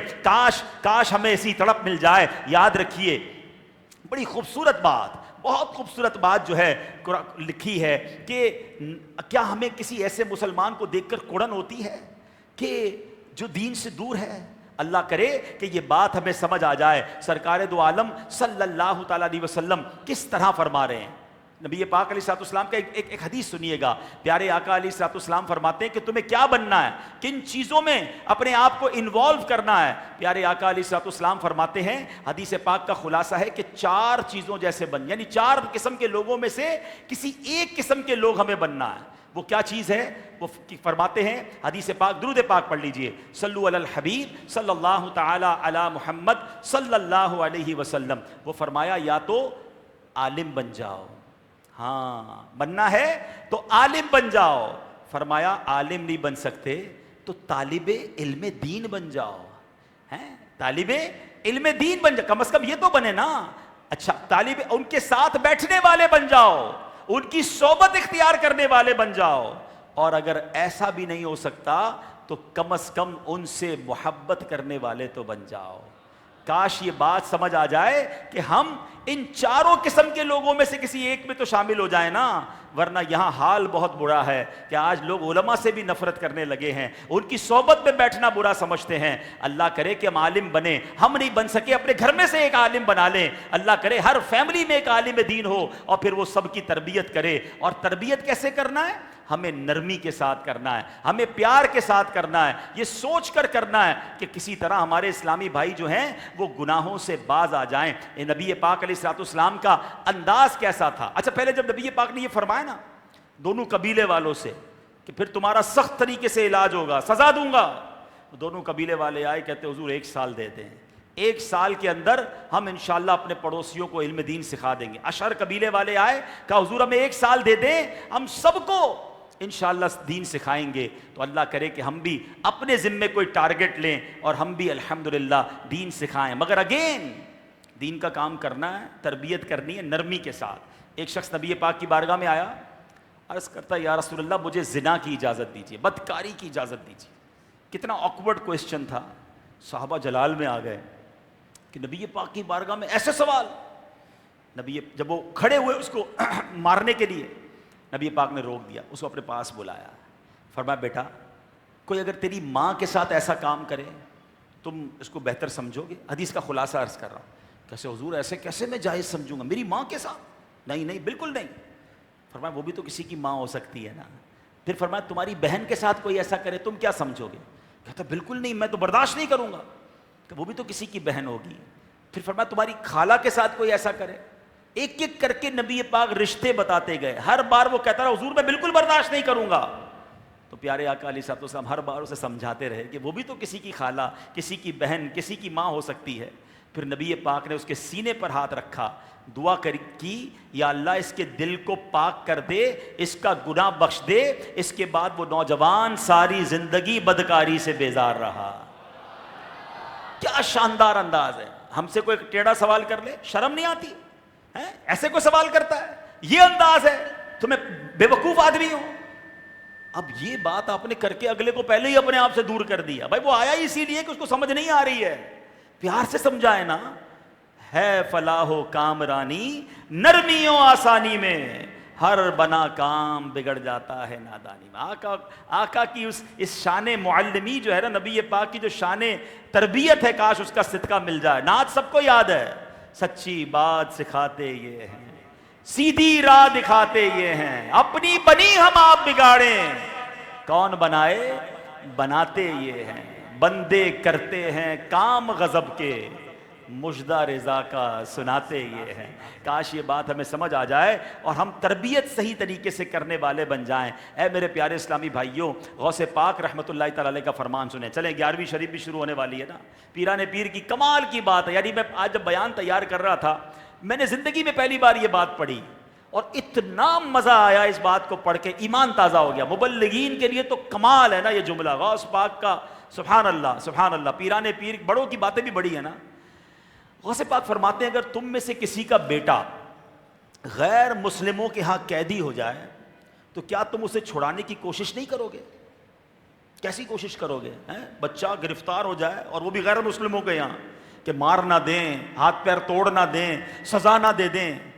تو غوث پاک فرماتے ہیں جو عارف ہوتا ہے نا، اللہ کی پہچان رکھنے والا مسلمان، وہ ایسا ہی ہوتا ہے کہ ساری مخلوق اس کی اولاد کی طرح ہے اور وہ انہیں نفس و شیطان کے قید سے چھڑانے کی کوشش کرتا رہتا ہے. آئے ہائے، بات سمجھ آ رہی ہے؟ یہ سارے لوگ سمجھ لو میرے بچے کی طرح ہیں. میرا کوئی بچہ، میرا کوئی بھائی، شیطان نے اس کو جکڑ لیا ہے، اس کو مسجد کی طرف آنے نہیں دے رہا ہے، اس کو شراب کی طرف لے جا رہا ہے، وہ جوئے کی طرف جا رہا ہے، وہ بدکاری کی طرف جا رہا ہے، وہ ماں باپ کی نافرمانی کی طرف جا رہا ہے. ارے میرا ایک بھائی جو ہے شیطان سود میں لگا بیٹھا، ایک جوئے کے اڈے پہ جا رہا ہے، ایک بے حیائی کا کام کر رہا ہے. ایسا بھی میرا بھائی میرے بچے کی طرح یہ نوجوان ہے جو چوری میں پڑ گیا، جو ڈکیتی میں پڑ گیا، ارے جو قتل و غارت گری میں پڑ گیا. مجھے بتاؤ اگر یہ میرا بیٹا ہوتا تو کیا میں گھر میں سو جاتا؟ غوث پاک فرماتے ہیں وہ عارف باللہ ہوتا ہے، اللہ کی پہچان رکھنے والا مسلمان ہوتا ہے، اسے چین نہیں آتا. وہ جس طرح اپنے بچے کو قید سے چھڑانے کی کوشش کرتا ہے، ایسے اسے فکر ہوتی ہے کہ ساری دنیا کے مسلمان میرے بچے ہیں، میں کیوں نہ انہیں شیطان کی قید سے چھڑاؤں، میں کیوں نہ انہیں نفس کی قید سے چھڑاؤں. اللہ اکبر سبحان اللہ. یہ انداز ہے. اب آؤ میرے پیارے اسلامی بھائیوں، غوث پاک کا فرمان تو سنا نا. اب غوث پاک کا فیضان بانٹنے والی شخصیت، پوری دنیا میں قادری سلسلے کو ڈنکا بجانے والی شخصیت، میرے پیر و مرشد امیر اہل سنت کی سوچ دیکھیں. میرے پیر و مرشد نے یہ نہیں کہا کہ مجھے اپنی اور اپنے مریدوں کی اصلاح کی کوشش کرنی ہے. اللہ نے اس مرد کلندر کو کیسی سوچ عطا فرمائی. آپ نے نعرہ لگایا کہ مجھے اپنی اور ساری دنیا کے لوگوں کی اصلاح کی کوشش کرنی ہے. یہی بات غوث پاک نے کہی نا. جو عارف باللہ ہوتا ہے، جو اللہ کی پہچان رکھتا ہے، وہ ساری دنیا کے لوگوں کو شیطان کے وار سے بچانے کی کوشش کرتا ہے. اللہ یہ جذبے کا صدقہ عطا فرما دے. اللہ غوث پاک کے فیضان کا صدقہ نصیب فرمائے. اللہ اکبر. اسی طرح میرے پیارے اسلامی بھائیوں، کاش ہمیں یہ بات سمجھ آ جائے. غیبوں کے خبردار پیارے آقا علیہ الصلوۃ والسلام تربیت کیسے فرماتے تھے. آخری واقعہ، باتیں تو بہت ساری ہیں، اب میں آخری واقعے کی طرف آتا ہوں. دیکھیں یہاں اس میں بھی بہت پیارا درس ہے. قوموں کو بنایا کیسے جاتا ہے, قوموں کو کھڑا کیسے کیا جاتا ہے, تربیت کیسے کی جاتی ہے. ایک صحابی رسول آئے اور عرض کہتے ہیں کہ مجھے کچھ مالی مدد چاہیے. نبی پاک کی بارگاہ میں کچھ پیسوں کے لیے مدد کے لیے حاضر ہوئے. پیارے آقا علیہ الصلوۃ والسلام دلوں کے حال جانتے تھے. نبی پاک نے پہچان لیا کہ پیسے تو مانگنے آئے ہیں مگر ان کو ایکچولی کچھ اور دینا ہے. آقا علیہ الصلوۃ والسلام نے فرمایا تمہارے گھر میں کوئی چیز ہے؟ اب ذرا غور سے سنیے گا. عرض کیا میرے پاس ایک چٹائی ہے, آدھی نیچے بچھاتا ہوں آدھی اوپر اوڑھ لیتا ہوں, اتنی سی چیز ہے صرف, اور ایک پیالہ ہے جس سے ہم پانی پیتے ہیں, اور کچھ نہیں ہے. شاید ہم میں سے کوئی ایسا نہیں ہوگا, بلکہ مجھے شاید لائیو بھی سننے والوں میں کوئی ایسا نہیں ہوگا جس کے پاس اتنی کم چیزیں ہوں. کپڑے ہیں ہی نہیں, ایک چٹائی ہے, آدھی بچھاتا ہوں آدھی اوڑھتا ہوں, اور ایک پیالہ. اب وہ مدد مانگنے آئے ہیں. دیکھا جائے تو ہی ڈیزرو اٹ, یہ مانگ سکتے تھے کیونکہ ان کے پاس تھا ہی کچھ نہیں. مگر کونین کے والی علیہ الصلوۃ والسلام کی تربیت دیکھیں. آقا نے پیسے نہیں دیے, نبی پاک نے فرمایا دونوں چیزیں لے آؤ. گھر میں دو ہی چیزیں, وہ بھی لے آؤ. وہ چٹائی بھی لے آئے, پیالہ بھی لے آئے. پیارے آقا نے صحابہ کرام میں اناؤنس کیا کوئی ہے جو اس کو خریدے؟ چٹائی ہے اور پیالہ. ایک صحابی نے کہا میں 1 درہم کے بدلے خریدتا ہوں. آقا نے فرمایا نہیں, اس سے زیادہ میں کوئی خرید رہا ہے؟ ایک نے کہا حضور میں 2 درہم میں خریدتا ہوں. نبی پاک نے چٹائی بھی اس کو دے دی, پیالہ بھی اس کو دیا, 2 درہم لے لیے. سمجھ رہے ہیں, ایک بندے کے گھر میں ایک ہی چٹائی, ایک پیالہ, وہ بھی بیچ دیا نبی پاک نے. 2 درہم دیے, فرمایا جاؤ بازار 1 درہم کا غلہ لاؤ, اناج لاؤ, اپنے گھر والوں کو دو, اور 1 درہم کی کلاڑی لے کر آؤ. بازار گئے, 1 درہم کا غلہ خریدا, گھر والوں کو جو بھی اناج تھوڑا بہت تھا دیا, اور کلاڑی لے کر آ گئے. سرکار دو عالم علیہ الصلوۃ والسلام نے کیا کیا, اسی کلاڑی کا دستہ اپنے مبارک ہاتھوں سے فکس کیا. وہ ہاتھ جو اشارہ کریں تو چاند کو 2 ٹکڑے فرما دیں, وہ ہاتھ جو دعا کے لیے اٹھے تو سورج پلٹا دیں, وہ ہاتھ جب اٹھیں تو جنت کے خزانے ان کے ہاتھ میں آ جائیں. صلاۃ السلام میں پڑھتے ہو نا, ہاتھ جس سمت اٹھا غنی کر دیا, موجے بحرے سماحت پہ لاکھوں سلام. مگر یہاں کیا کیا نبی پاک نے؟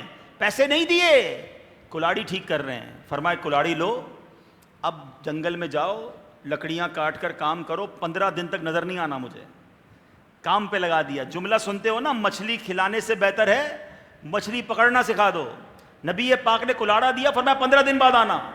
وہ صحابی رسول 15 دن بعد آئے اور آ کر بتاتے ہیں کہ یا رسول اللہ میرے پاس 10 درہم جمع ہو گئے ہیں. نبی پاک نے کیا فرمایا کہ تم سوال کرو, وہ سوال کل قیامت کے دن تمہارے چہرے پر داغ بنے, تمہارا اپنے ہاتھ سے کما کر کھانا اس سے بہتر ہے. کتنا پیارا خودداری کا درس دیا. یہاں بہت سارے لوگوں کے لیے جواب ہے جو بات بات پر مدد مانگنے کے لیے, بات بات پر ہاتھ پھیلانے کے لیے. ہم نے دیکھا ہے جو ہاتھ ایک بار پھیلتا ہے نا, وہ پھیلا ہی رہ جاتا ہے. کوشش کریں زندگی میں اپنا ایک اصول بنا لیں, کسی سے مانگنا نہیں ہے. دیکھیں نا, یہ صحابی رسول تو ایک چٹائی ایک پیالہ, پھر بھی نبی پاک نے فرمایا نہیں کام کرو, اور پھر اللہ نے برکت دی نا. ایسے بہت سارے لوگ ہیں جو پھنستے ہیں, جو بعض اوقات گھر بیچنا پڑ جاتا ہے, کرائے کے گھر میں چلے جاتے ہیں, چیزیں ان کی بکنا شروع ہو جاتی ہیں, مگر مانگتے نہیں کسی سے, خودداری رکھتے ہیں, اللہ پھر اسے نکال دیتا ہے. شعر سنا ہوگا نا نعت کا, کسی کا احسان کیوں اٹھائیں, کسی کو حالات کیوں بتائیں, تم ہی سے مانگیں گے تم ہی دو گے, تمہارے در سے ہی لو لگی ہے. تو نبی پاک نے یوں قوم ڈیولپ کی ہے, یوں انہیں اٹھایا ہے. کون سی قوم تھی جنہیں دیکھ کر لوگ چراہا کہتے تھے, یہ بکریاں چرانے والی قوم ہے, اور کمتر سمجھا کرتے تھے. معاشرے میں جسے طنزیہ نگاہ سے دیکھا جاتا تھا, وہ دور جسے جاہلیت کا دور کہا جاتا تھا, نبی پاک نے انہیں پستی کی گہرائیوں سے اٹھایا اور قیامت تک آنے والوں کا پیشوا بنا دیا. یہ انقلاب ایسے ہی نہیں آیا, معلم کائنات علیہ الصلوۃ والسلام کی مہارتوں, رحمتوں اور شفقتوں کا اثر ہے. شاعر لکھتے ہیں نا, کس نے ذروں کو اٹھایا اور صحرا کر دیا, کس نے ذروں کو اٹھایا اور صحرا کر دیا, کس نے قطروں کو ملایا اور دریا کر دیا, کس کی حکمت نے یتیموں کو کیا در یتیم اور غلاموں کو زمانے بھر کا مولا کر دیا.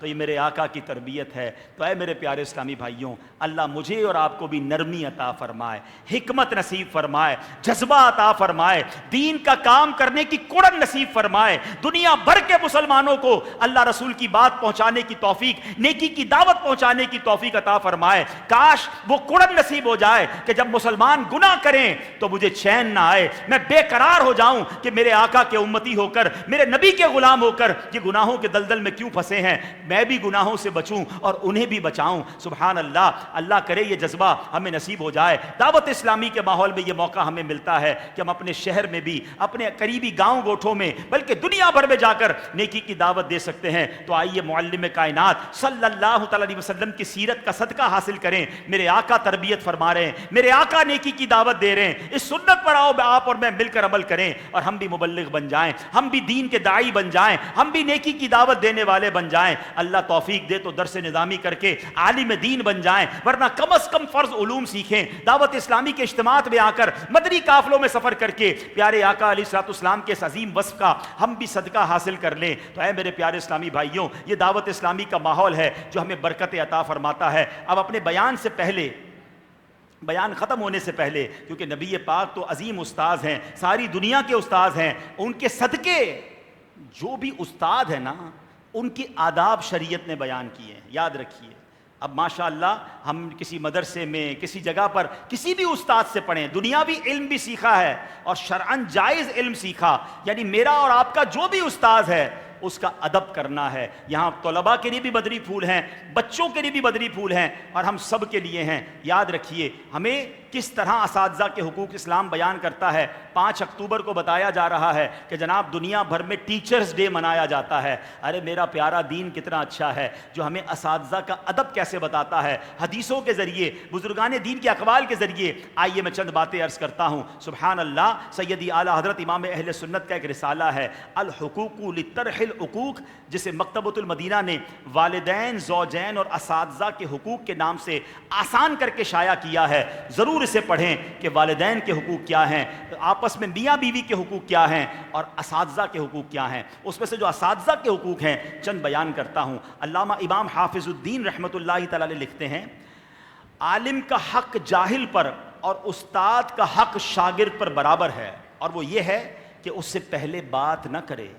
استاد موجود ہے، استاد سے پہلے بات نہ کرے، استاد پہلے بات کرے۔ اگر موجود نہیں تو اس کی بیٹھنے کی جگہ پر نہ بیٹھے، اور چلنے میں ان سے آگے نہ بڑھے۔ آدمی کو چاہیے کہ اپنے استاد کے حقوق اور آداب کا لحاظ رکھے، اپنے مال میں کسی چیز سے اس کے ساتھ بخل نہ کرے، اس کے قبول کرنے میں اس کا احسان مانے اور اپنے لیے سعادت سمجھے، اپنے استاد پر کسی کو ترجیح نہ دے۔ اگر ایسا کرے گا تو اس نے اسلام کی رسیوں میں سے ایک رسی کھول دی۔ استاد کی تعظیم یہ ہے وہ اندر ہو اور یہ حاضر ہو تو اس کے دروازے پر ہاتھ نہ مارے بلکہ ان کے باہر آنے کا انتظار کرے۔ استاذ علم دین اپنے شاگرد کے حق میں نائب حضور پرنور علیہ الصلوۃ والسلام ہے۔ ہاں اگر کسی خلاف شرع بات کا حکم دے تو ہرگز نہ کرے۔ علماء فرماتے ہیں جس سے اس کے استاد کو کسی طرح کی تکلیف پہنچے وہ علم کی برکت سے محروم رہے گا۔ یاد رکھیے اساتذہ کا جو ادب نہیں کرتے نا، اچھا کچھ بچے کیا کرتے ہیں، استاد کے سامنے تو ادب سے رہتے ہیں، پیچھے استاد کی غیبت کرتے ہیں، ان کے نام رکھتے ہیں، ان کے مذاق اڑاتے ہیں۔ بے ادب کو علم کا نور نہیں ملتا، یاد رکھیے گا۔ آج میں بالخصوص بچوں سے ایک بات، نوجوانوں سے ایک بات کرنا چاہتا ہوں۔ میں نے اپنی زندگی میں ایک بات سیکھی ہے، جس کے ساتھ اس کے ماں باپ کی، اساتذہ کی اور پیر و مرشد کی دعائیں ہیں نا، اس بندے کو ترقی سے کوئی نہیں روک سکتا، اس کو عروج سے کوئی نہیں روک سکتا۔ تو ان تینوں ہستیوں کو راضی رکھنا، پیر راضی رہنا چاہیے، دعا منگیا کرو سنگیوں کتھے مرشد نہ رس جاوے، جنہاں دے پیر رس جاندے وہ جیوندے بھی مرے رہندے۔ پیر صاحب ناراض ہو گئے تو پھر بچنا کیا ہے؟ پیر صاحب راضی رہیں، ماں باپ راضی رہیں، اساتذہ راضی رہیں، ان کی دعائیں لے لو اور ان کا ادب کریں۔ اور جس نے ماں باپ کا دل دکھایا، اساتذہ کا ادب نہیں کیا، معاذ اللہ پیر صاحب کو ناراض کر دیا، پھر بربادی سے بھی کوئی نہیں روک سکتا اس کو۔ ساری دنیا راضی، ماں باپ ناراض، سارے دوست راضی، استاد ناراض، سارا جہان راضی، پیر ناراض۔ کرنا کیا ہے؟ راضی رکھیں ان کو، کیونکہ ان کی رضا میں اللہ کی رضا ہے، یہ اللہ کی طرف تو بلاتے ہیں نا ہمیں۔ تو کاش یہ بات سمجھ آ جائے اور اپنے اساتذہ کا ہم ادب کرنے والے بن جائیں۔ الحمدللہ جیسا کہ میں نے کہا کہ دعوت اسلامی کا ماحول ہمیں سنت پر عمل کرنے کا بھرپور موقع دیتا ہے کہ ہم بھی نیکی کی دعوت دیں، برائی سے منع کریں، لوگوں کی اصلاح کی کوشش کریں۔ تو سبحان اللہ، اسی سلسلے میں آج رات کو آپ کے حیدرآباد سے سینکڑوں اسلامی بھائی ماشاءاللہ 3 دن کے لیے عالمی مدنی مرکز فیضان مدینہ جا رہے ہیں، اور وہاں پر مدنی مذاکروں کا سلسلہ کل سے شروع ہو رہا ہے۔ پیران پیر غوث پاک کا مہینہ آ رہا ہے، تو سبحان اللہ مجھے بتایا سہیل بھائی نے کہ کئی بسیں تیار ہو چکی ہیں اور آج رات اجتماع کے بعد روانہ ہوں گے۔ تو میں تو خود کراچی سے آیا ہوں، چلیں میری بھی دعوت قبول کر لیں، جس کا پلان نہیں تھا وہ بھی آ جائیں، چلتے ہیں۔ ابھی تو بات ہوئی کہ پیر صاحب کی رضا لینی ہے، ان کی برکتیں لوٹنی ہیں، تو نیت کر لیں انشاءاللہ ہم بھی عالمی مدنی مرکز میں حاضر ہوں گے انشاءاللہ، اور وہاں جا کر خوب علم دین سیکھیں گے۔ اللہ پاک ہم سب کو عمل کرنے کی توفیق عطا فرمائے۔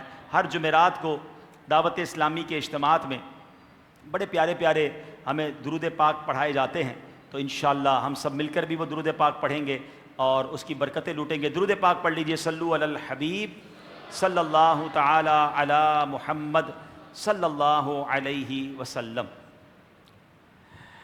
بزرگوں نے فرمایا جو شخص ہر شب جمعہ اور جمعرات کی درمیانی رات یہ درود شریف پابندی سے کم از کم 1 مرتبہ پڑھے، موت کے وقت سرکار مدینہ صلی اللہ علیہ وسلم کی زیارت کرے گا، اور قبر میں داخل ہوتے وقت بھی یہاں تک کہ وہ دیکھے گا کہ سرکار مدینہ صلی اللہ علیہ وسلم اسے قبر میں اپنے رحمت بھرے ہاتھوں سے اتار رہے ہیں۔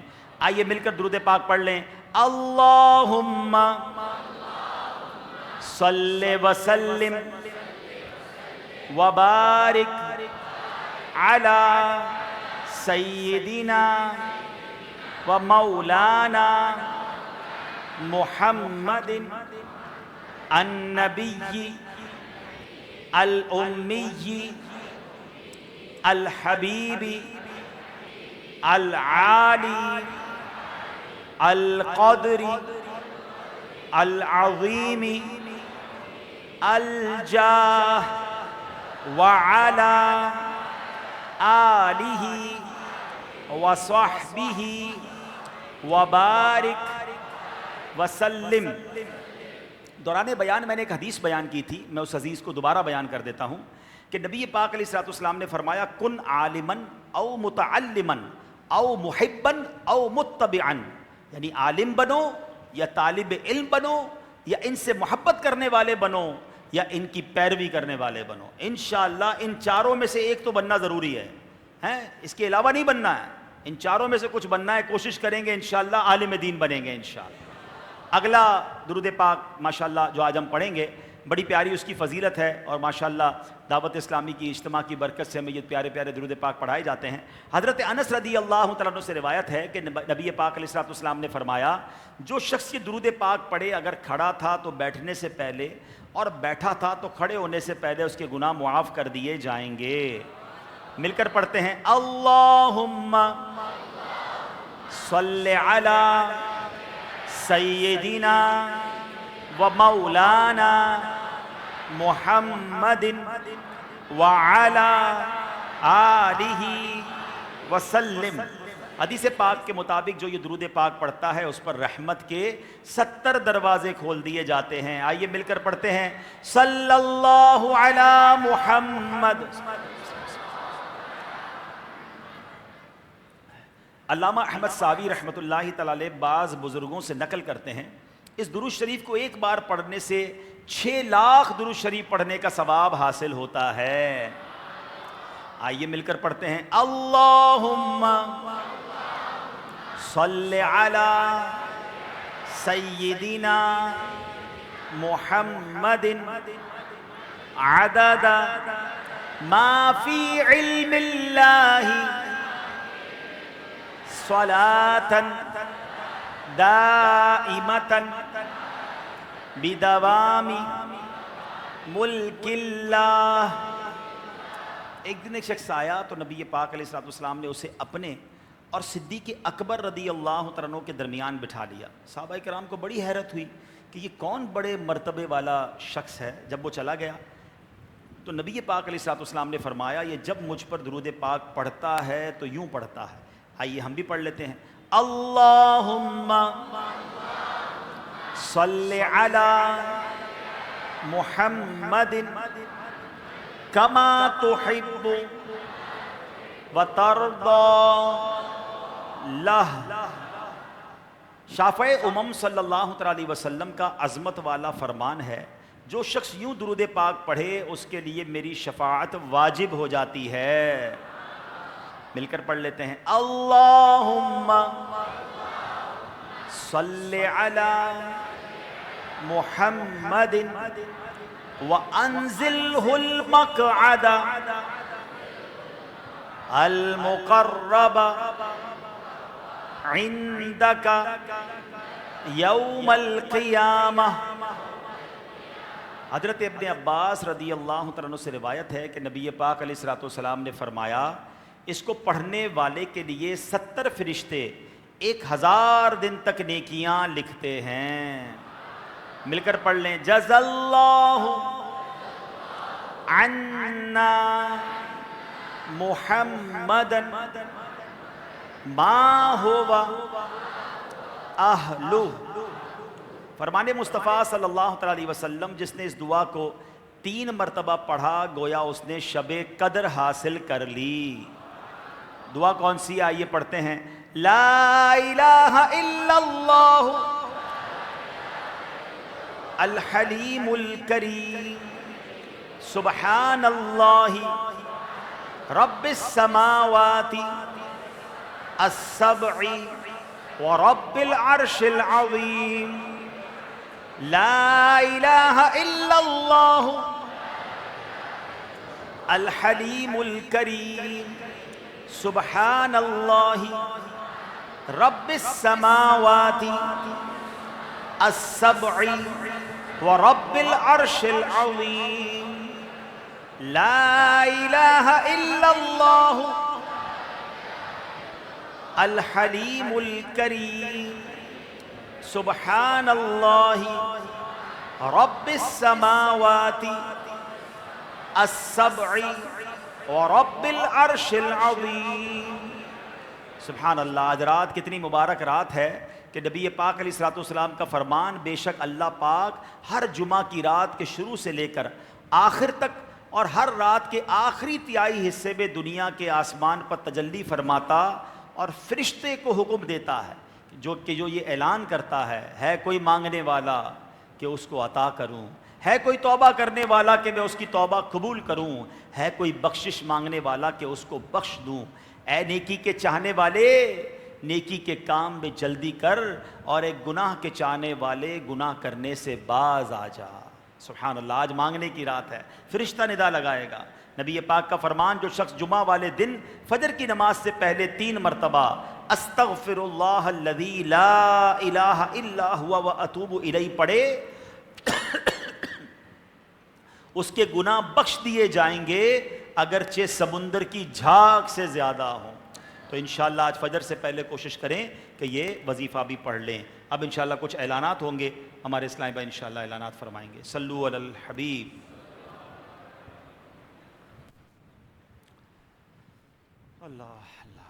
صلو علی الحبیب صلی اللہ تعالی علی محمد۔ ہر ہفتے امیر علیہ سنت مدنی چینل پر لائیو ہفتہ وار مدنی مذاکرہ فرماتے ہیں۔ آنے والے ہفتے کو بھی رات عشاء کی نماز کے بعد مدنی چینل پر انشاءاللہ الکریم ہفتہ وار مدنی مذاکرہ، بلکہ کل ہی سے الحمدللہ 11ویں شریف کے 11 مدنی مذاکروں کا سلسلہ شروع ہو جائے گا، اور الحمدللہ ہم نے رکن شورا، مبلغ دعوت اسلامی، ترجمان دعوت اسلامی، ہر دل عزیز شخصیت مولانا حاجی عبدالحبیب اتاری صاحب سے سنا کہ الحمدللہ سینکڑوں عاشقان رسول، جی ہاں سینکڑوں عاشقان رسول راتوں رات الحمدللہ 3 دن کے مدنی قافلے میں حیدرآباد سے کراچی روانہ ہو رہے ہیں۔ تو ہمیں محروم نہیں ہونا، ہمیں بھی کوشش کرنی ہے اور مدنی قافلے میں سفر کرنا ہے، مرشد کریم کی زیارت، امیر علیہ سنت کی مدنی مذاکروں میں شرکت، مبلغین، اراکین شورا، مفتیان کرام کے بیانات، مدنی حلقے اور سیکھنے سکھانے کا سلسلہ، اور پھر آف ایئر میں شیخ طریقت امیر علیہ سنت کی اور قریب سے زیارت، سوالات کا موقع، دعاؤں کا موقع ہوگا۔ تو ضرور اس موقع سے حیدرآباد کے عاشقان رسول کو فائدہ حاصل کرنا چاہیے۔ راتوں کو بھی انشاءاللہ الکریم شہر بھر سے بسوں کے ذریعے روانگی کا سلسلہ ہوگا۔ کل صبح بھی روانگی کا سلسلہ ہوگا، تو ضرور تمام عاشقان رسول مدنی مذاکروں کی برکتیں حاصل کرنے کے لیے، سیکھنے سکھانے کے لیے ان مدنی قافلوں میں سفر کی سعادت حاصل کریں۔ ہر ہفتے ایک دینی رسالہ پڑھنے کی ترغیب شیخ طریقت امیر اہل سنت ارشاد فرماتے ہیں۔ آنے والے ہفتے کے مدنی مذاکرے میں رسالہ غوث اعظم کا مقام و مرتبہ، غوث اعظم کا مقام و مرتبہ، اس کا اعلان کیا جائے گا۔ رسالہ خود بھی پڑھیے، دوسروں کو ترغیب دلائیے۔ سوشل میڈیا وغیرہ جو استعمال کرتے ہیں وہ رضائے رب الانعام حاصل کرنے کے لیے ثواب کی نیت سے دوسروں کو شیئر کیجیے۔ غوث اعظم شیخ عبد القادر جیلانی رحمت اللہ تعالی علیہ کی سیرت و کرامات، تعلیمات مبارکہ پر مکتبۃ المدینہ نے ایک کتاب بنام غوث پاک کے حالات شائع کی ہے۔ اس کتاب کو 100 روپے قیمتاً مکتبۃ المدینہ کی کسی بھی شاخ سے حاصل فرمائے۔ اس کتاب کو خود بھی پڑھیں اور دوسروں کو بھی اس کی ترغیب دلائیں۔ اسی طرح غوث پاک کی بڑی 11ویں شریف کے پیارے موقع پر مجلس تقسیم رسائل پیش کر رہی ہے، فیضان غوثیہ پیکج۔ یہ پیکج مکتبۃ المدینہ کی کسی بھی شاخ سے 200 روپے ہدیتاً حاصل کر سکتے ہیں۔ 11ویں شریف کے بڑے پیارے پیارے رسائل ہیں، اس پیکج کے اندر ضرور حاصل کریں، اپنے لیے، اپنی آخرت کے لیے، اپنے مرحومین کے ایصال ثواب کے لیے۔ حضور سیدی شیخ عبد القادر جیلانی، قطب ربانی، محبوب سبحانی، غوث السمدانی، غوث جن و انس، الشیخ عبد القادر جیلانی کے ایصال ثواب کے لیے، اور پھر 11ویں کا مہینہ ہمارے شہنشاہ حیدرآباد سخی سلطان عبد الوہاب شاہ جیلانی کے عرس کا مہینہ ہے، تو ان کے ایصال ثواب کے لیے یہ غوثیہ پیکج لیجئے اور خوب تقسیم کیجئے۔ جیسا کہ آج سے الحمدللہ ہفتہ وار سنت و برا اجتماع عشاء کی نماز کے بعد سے شروع ہوا ہے۔ پہلے اجتماع کے بعد عشاء ہوتی تھی، اب الحمدللہ پہلے اجتماع میں عشاء کی نماز کا سلسلہ ہے۔ 7:45 بجے یہ نماز عشاء کی جماعت کا یہاں وقت رہے گا فیضان مدینہ میں، 7:45 بجے 7:45 پر، اور نماز دعائے ثانی کے فوراً بعد اجتماع شروع ہو جائے گا۔ تو ہر جمعرات کو تمام عاشقان رسول وقت کی پابندی کے ساتھ کوشش کریں، یہیں نماز پڑھیں، اور نماز پڑھتے ہی مکمل اجتماع میں آج تو تحفہ بھی دینا چاہیے۔ یوں رکن شورا، مہمان مبلغ دعوت اسلامی، ترجمان دعوت اسلامی، ہر دل عزیز شخصیت الحمدللہ حیدرآباد میں کرم فرما ہے، تو سارے ہی بھائی اگر یہ نیت کر لیں، 12ویں کی، آج 12ویں کے مہینے کی آخری جمعرات ہے اور آنے والی جمعرات 11ویں کی ہوگی، تو کیا ہی بات ہو، آج سارے یہ نیت کر لیں اور حاجی عبدالحبیب بھائی کو یہ تحفہ پیش کر دیں کہ انشاءاللہ الکریم ہم 11 جمعرات ہفتہ وار اجتماع کی پابندی کریں گے۔ اچھا اکیلے آئیں گے؟ ایک کو ساتھ لے کر آئیں گے، ٹھیک ہے؟ ہر ہفتے اپنے ساتھ ایک کو لے کر آئیں گے، اس کی بھی نیت فرما لیجئے۔ اچھا جو بھائی پیچھے ہیں، وضو خانوں پر ہیں، اگر ان کو جگہ نہیں مل رہی تو نیچے تشریف لے جائیں، نیچے سے دروازہ اور نیچے سسٹم وغیرہ سارا لگا ہوا ہے، تو جن بھائیوں کو جگہ وغیرہ نہیں مل رہی وہ نیچے تشریف لے جائیں تاکہ تسلی کے ساتھ ذکر و دعا میں شریک ہو سکیں۔ خوشخبری، کوئی تحفہ دیں تو پھر خوشخبری بھی سنائیں۔ چلیں، آپ نے اجتماع کا تحفہ تو دے دیا، مدنی قافلے کا بھی دے دیا، اب کیا دیں گے؟ اور ہاں ایک اور تحفہ دے دیں۔ پیارے آقا صلی اللہ علیہ وسلم کا ارشاد رحمت ہے، تم میں خیر پر وہ جو قرآن پڑھے، مفہوم حدیث ہے، تم میں خیر پر وہ جو قرآن پڑھے دوسروں کو پڑھائے۔ سب سے بڑا عبادت گزار وہ ہے جو سب سے زیادہ قرآن پڑھنے والا ہے۔ کیا ہی بات ہو، جتنے شرکاء اجتماع ہیں وہ یہ نیت کریں کہ میں روزانہ کوئی بھی وقت ہو، مارکیٹ کا وقت ہو، دوپہر کا وقت ہو، صبح کا وقت ہو، رات کا وقت ہو، میں روزانہ کم از کم 19 منٹ میں مدرسۃ المدینہ بالیگان میں حاضری دوں گا، قرآن پڑھوں گا، پڑھاؤں گا۔ میں خوشخبری آپ کو عرض کروں گا، مزہ آئے گا انشاءاللہ۔ وہ خوشخبری یہ کہ ابھی دعا صلاۃ و سلام کے بعد انشاءاللہ الکریم رکن شورا سے ملاقات کی سعادت حاصل کریں گے۔ اب ملاقات کرنی ہے،